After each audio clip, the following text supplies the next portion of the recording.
মেহেরপুর ও কুষ্টিয়া জেলার মাঝে বয়ে গেছে মাথাভাঙা নদী।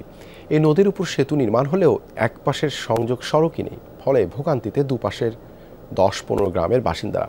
সংশ্লিষ্ট কর্মকর্তারা দায়ী করছেন জমি অধিগ্রহণ জটিলতাকে। বৈশাখে বাংলামি অফার 99 টাকায় 3 জিবি বাংলালিংক। নদীর নাম মাথাভাঙা।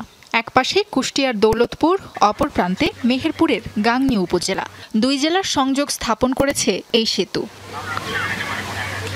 বছরখানেক আগে শেষ হয় সেতুর কাজ। কুষ্টিয়া প্রান্তে সংযোগ সড়ক পাকাও করা হয়েছে, তবে মেহেরপুর অংশে সংযোগ সড়কই নেই। এতে ভোগান্তিতে স্থানীয়রা। ব্যাহত কৃষিপণ্য পরিবহন, বর্ষায় কষ্ট বেড়ে যায় আরও বেশি।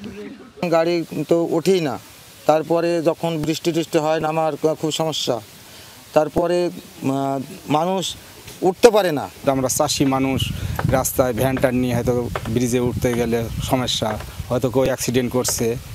সেতু নির্মাণের পর দীর্ঘদিনের দাবি পূরণ হয়েছে, অথচ তা ব্যবহার করা যাচ্ছে না। এ নিয়ে ক্ষুব্ধ স্থানীয়রা।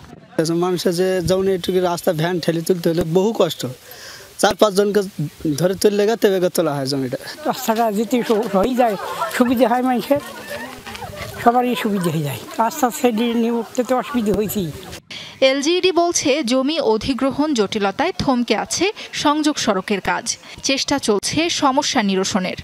জমি অধিগ্রহণের সমস্ত প্রস্তাব পেশ করেছে এবং জমি অধিগ্রহণের যে কার্য প্রক্রিয়া সেটি প্রায় শেষ পর্যায়ে। ইনশাল্লাহ আমরা খুব দ্রুতই অল্প সময়ের মধ্যেই জমি অধিগ্রহণটা হয়ে গেলে আমরা রাস্তাটি নির্মাণ করে ব্রিজটি চলাচলের উপযোগী সুন্দর মতো করে দিতে পারব। 2019-20 অর্থ বছরে শুরু হয় 75 মিটার দৈর্ঘ্যের ব্রিজটির কাজ। এটি নির্মাণে ব্যয় হয়েছে 7,29,00,000 টাকা। সাবরিনা লিজা, যমুনা নিউজ।